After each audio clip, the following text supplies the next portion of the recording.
November 22 ஓர் சிறப்பு பார்வை. இந்திய அரசியல்வாதி முலாயம் சிங் யாதவ் பிறந்தநாள். மேடை பேச்சாளர் திண்டுக்கல் லியோனி பிறந்தநாள். இலங்கை கிரிக்கெட் வீரர் மாவன் அத்தப்பத்து பிறந்தநாள். 1908ஆம் ஆண்டு அல்பேனிய எழுத்துக்கள் அறிமுகப்படுத்தப்பட்ட நாள். 1943ஆம் ஆண்டு லெபனான் பிரான்சிடமிருந்து விடுதலை பெற்ற நாள்.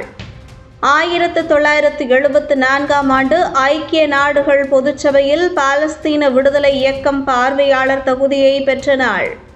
1986ஆம் ஆண்டு மைக் டைசன் தனது 20வது அகவையில் குத்துச்சண்டை வாகையாளரை தெரிவு செய்யப்பட்ட நாள். 1995ஆம் ஆண்டு உலகின் முதலாவது முழுமையான அசைவூட்ட திரைப்படம் டாய் ஸ்டோரி வெளியான நாள். 2007ஆம் ஆண்டு இலங்கை அரசு தமிழர் புனர்வாழ்வு கழகத்திற்கு தடை விதித்த நாள்.